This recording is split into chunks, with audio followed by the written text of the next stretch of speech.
संघात, शाखेत जाऊन खरंच संघ कळतो का? संघ कळायला संघात जा, या असे एक वाक्य काही वर्षांपासून प्रचलित आहे.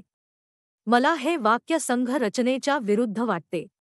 संघ आजवर वाढलाय तो प्रथमपुरुषी एकवचनी मी करता, मलाच हे काम करायचे आहे, या कळकळीने घरदार, दार म्हणजे बायको, यांच्या स्नेहबंधातून बाहेर निघत स्वतःची चिंता समाजावर सोडत काम करणाऱ्या स्वयंसेवकांच्या भरवशावर.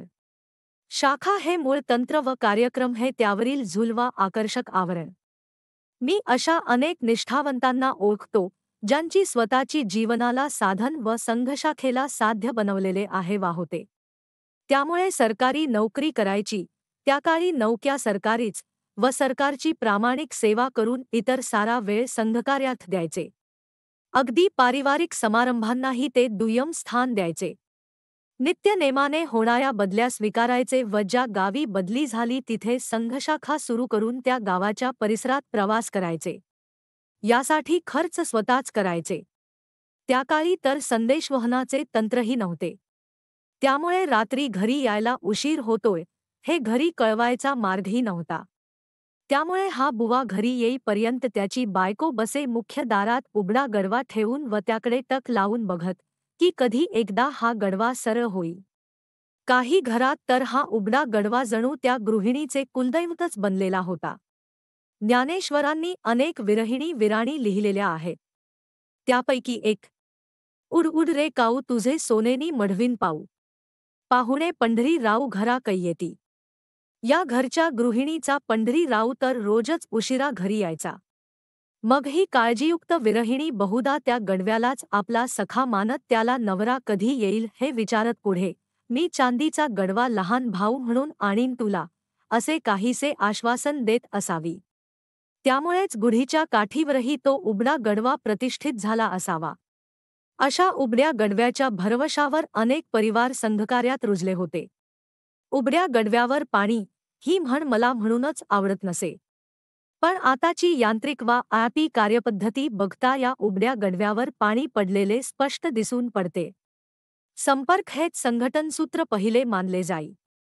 ते जाऊन आता बैठका व कॉम्प्युटरसाठी डेटा हे आधुनिक तंत्र विकसित झाले. काय वहिनी, भाऊसाहेब घरी आहेत का, अशी निर्मळ हाक जवळपास बंद झाली. भाऊसाहेब घरी असो वा नसो, हा घरच्या सर्वांशीच संवाद साधत तिथे बसला राही, जणू त्या घरचा कुणी गोत्रजच. हो, हे गोत्र एकच तर होते. मला सायांना संघटनसूत्रात ओवायचे आहे. देशभक्ती हेच गोत्र. त्यामुळे हा आपला, तो परका हा भाव नसे. तेव्हा तर प्रत्येकाचे विश्व छोटे होते. त्यामुळे हे विश्वची माझे घर, ही उदात्तता सारे जगत. संघाचे तत्वज्ञान कळायला तेव्हाही कठीण होते व ते आजही कठीणच आहे. संघ ही कळण्याची वस्तू नाहीच. ती आकळण्याची वस्तू आहे. भावबळे आकळे, एरवही ना कळे. कर्तळी आवळे तैसा हरी. समाजाप्रती बंधुभाव जागृत झाल्याशिवाय संघ कळू शकत नाही.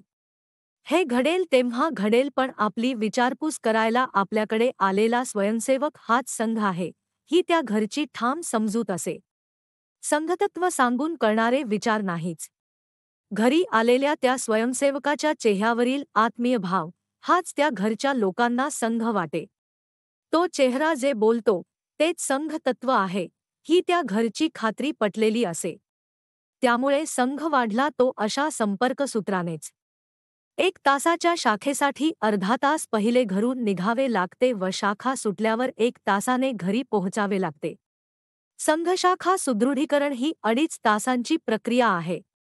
हे विश्वची माझे घर ही अनुभूती शाखेतर 1.5 तासातच येते. चल रे राजू, चला हो दत्तोपंत, अशी हाळी देत निघावे व प्रभाकरराव, आज आपण शाखेत दिसला नाहीत, म्हणून बघायला आलो, अशा असंख्य नियमित व अनियमित स्वयंसेवकांना भेटत घरी जाणे, या उपचारांमुळेच ती शाखा सुदृढ झालेली असे. तू शाखेत दिसलास म्हणून तू मला समाजबांधव म्हणून प्रिय आहेसच, पण तू शाखेत दिसत नसशील तर येनकेन प्रकारे तुला शाखेत आणण्याच्या क्लुप्त्या मी करत राहील. त्यामुळे मग विविध कार्यक्रमांचे आयोजन. प्रारंभिक वर्ग, प्रथम, द्वितीय व तृतीय वर्ष याला पूर्वी ओटीसी ऑफिसर ट्रेनिंग कॅम्प म्हणत. आजकाल त्याला संघ शिक्षा वर्ग म्हणतात. ही काही स्वयंसेवक निर्मितीची प्रक्रिया नाही. यात संघाचे संघटन चालवणारे प्रशासक घडतात. मात्र संघ स्वयंसेवक घडतो ते नित्य संपर्कातूनच. विदर्भात सांस्कृतिक कार्यक्रम घेणे फार अवघड आहे. मंचावर उपस्थित पाहुण्यांच्या अर्धेही श्रोते नसणारच. कारण कार्यक्रमाला मी कशाला जाऊ ही भूमिकाच लोकांना कळलेली नसते. समाज मन आपण तयार करू शकलो नाही याचे हे द्योतक आहे. या न्यायानेच संघ समजायचा असेल तर संघात जा, हे म्हणजे चूल पेटवल्याशिवायच पोळी भाजण्याचा प्रकार आहे.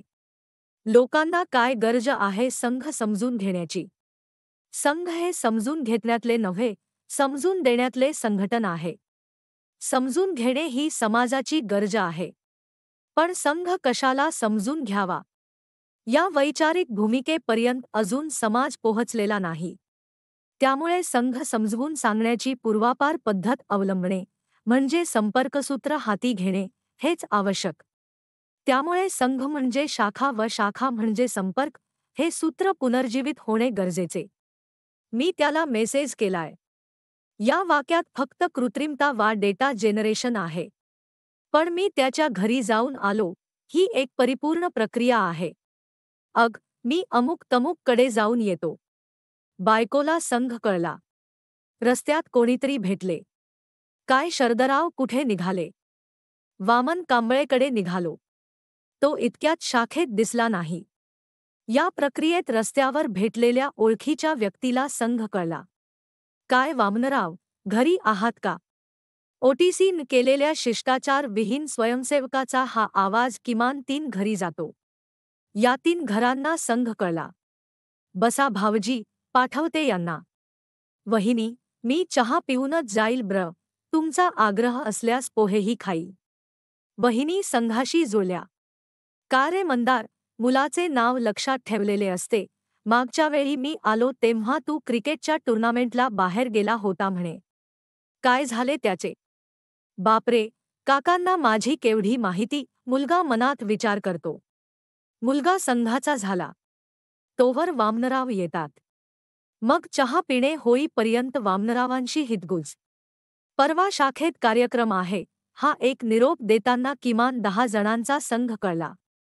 तू कार्यक्रमाला ये या व्हॉट्सॲप संदेशाने कुठलीही मानसिक व सामाजिक उलाढाल झालेली नसते. संघ कळायला संघाच्या शाखेत गेले पाहिजे, हे आवाहन खरंच काम करते का? संघाच्या शाखेत जाणे ही समाजाची गरज नाहीच.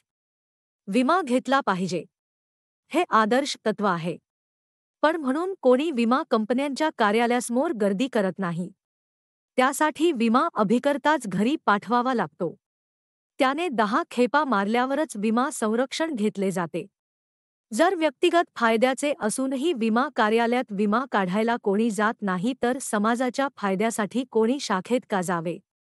समाज संघमय होईल तेव्हा होईल, पण तोवर संघाने समाजमय होत चल रे बंड्या, चला दत्तोपंत अशी हाळी देतच समाजाला संघस्थानावर न्यावे लागेल.